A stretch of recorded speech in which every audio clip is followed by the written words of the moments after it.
Hi friends, ఎలా ఉన్నారు? బాగున్నారా? ఇవాళ అయితే నేను వంకాయ పెసరపునుకులు పులుసు పెడుతున్నానండి. ముందుగా అయితే స్టవ్ వెలిగించుకొని ఆయిల్ వేసుకున్నానండి. 2 స్పూన్లు అయితే ఆయిల్ వేసుకున్నాను. ఒక 2 పచ్చిమిరపకాయలు కట్ చేసి వేసుకున్నానండి. మీడియం సైజు ఒక 3 ఉల్లిపాయలు అయితే కట్ చేసుకున్నానండి. నేనైతే ఇప్పుడైతే దీన్ని మీడియంలో పెడదామండి. ఉల్లిపాయ వేగనిద్దాము.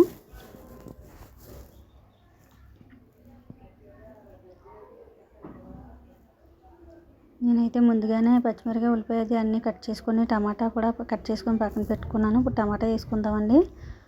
ఇవ్వండి, ఒక టమాటా అయితే వేసుకుంటున్నాను. వంకాయ పెసరపునుకుల పులుసు అయితే చాలా టేస్ట్గా ఉంటుందండి. మీరు కూడా ట్రై చేయండి. ఉల్లిపాయ అయితే బాగా ఎర్రగా వేగాలండి. టమాటా కూడా మెత్తబడాలి. ఇప్పుడైతే ఇది బాగా వేగిన తర్వాత అయితే కొద్దిసేపు మూత పెట్టుకుందాము. ఇది ఉల్లిపాయ అయితే బాగా మెత్తబడుతుంది. చూసారు కదా, మెత్తబడింది కదండి. ఇంకా కొద్దిగా మెత్తబడాలి ఉల్లిపాయ బాగా వేగితే మంచి టేస్ట్ వస్తుందండి పులుసు అయితే. నేనైతే పెసరపునుకులు తెప్పించానండి. ఇప్పుడు కూర ఏమీ లేదని ఇంకా తెప్పించాను. ఇంకోండి, ఒక కొద్దిగా సరిపడా ఉప్పు వేసుకున్నానండి. 1 స్పూన్ కారం వేసుకున్నాను. 1 స్పూన్ పసుపు అయితే వేసుకుంటున్నాను. ఇప్పుడు దీన్ని అయితే బాగా కలుపుకోవాలి. కొద్దిగా చింతపండు కూడా నానబెట్టుకొని పెట్టుకోవాలండి. నిమ్మకాయ సైజ్ అంత చింతపండు తీసుకొని వాటర్లో నానబెట్టుకొని పక్కన పెట్టుకోవాలండి. ఇదిగోండి, ఇప్పుడైతే ఇది కొద్దిగా ఆయిల్లో మగ్గే వరకు కూడా ఉంచుకోవాలి. ఇదైతే చింతపండు అయితే పులుపు అయితే తీసుకొని ఉంచుకున్నానండి పక్కనే. నేను ఇందాకే చింతపండు నానబెట్టుకున్నాను. ఇప్పుడు చింతపండు పులుపు అయితే వేసుకుంటున్నానండి.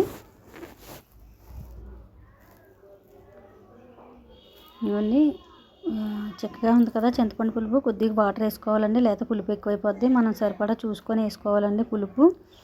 నేనైతే ఒక 20 రూపాయలు పెసరపునుకులు తెప్పించాను. ఇదండి పెసరపునుకులు. ఇవైతే ఈ సైజులో వేస్తారండి. ఇక్కడ అమ్ముతారు మాకు దగ్గరలో.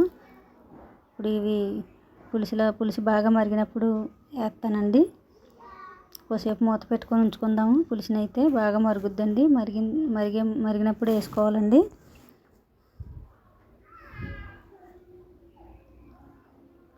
నేను ఒక మిస్టేక్ చెప్తానండి. వంకాయలు వేయడం మర్చిపోయాను. ఇప్పుడు వేస్తున్నానండి. ఇందాక వేయవలసింది వేయలేదు. పర్వాలేదండి, పులుసు ఇప్పుడే కదా వేడవుతుంది. పర్వాలేదు, అలా వేసేసుకోవచ్చు. మగ్గిపోతాయండి వేడికి. కొద్దిసేపు కూర ఉడుకుద్ది కదా, అందులో ఉడికిపోద్దండి వంకాయ. నేను కట్ చేసి పక్క నుంచి ఈ కూర ప్రాసెస్లో ఉన్నాను, కానీ వంకాయ వేయడం మర్చిపోయాను. ఇప్పుడైతే వేసుకున్నానండి. ఇంకోండి, చూసారా వంకాయ ఎలా వెంటనే మెత్తబడిపోయింది. ఏం కాదండి, ఎలా మెత్తబడిపోద్ది. ఇప్పుడైతే పెసరపునుకులు కూడా వేసుకుంటున్నాను. పులుసు అయితే చాలా టేస్ట్గా ఉంటుందండి. మీ ఇంట్లో ట్రై చేయండి. కామెంట్ రూపంలో ఎలా వచ్చిందో చెప్పండి. అక్క ఇలా వచ్చిందని మెసేజ్ పెట్టండి. పులుసు అయితే చాలా టేస్ట్గా ఉంటుంది. మీరు కూడా ట్రై చేయండి. నేనైతే ఇగండి ఇలా చేశాను. ఒక 10 నిమిషాల పాటు మూత పెట్టుకొని ఉంచుకుంటే కూర అయితే చాలా బాగా వస్తుంది. పులుసు బాగా మరుగుద్దండి. కొద్దిసేపు మూత పెట్టుకుందాము.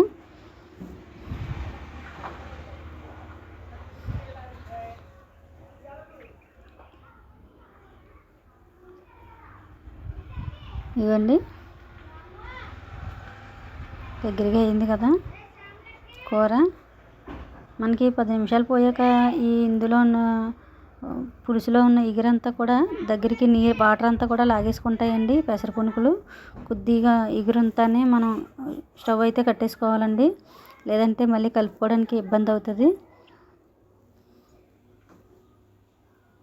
అదండి, ఇప్పుడైతే నేను కొత్తిమీర వేసుకొని స్టవ్ అయితే కట్టేసుకుంటున్నాను. కూర అయితే అయిపోయిందండి.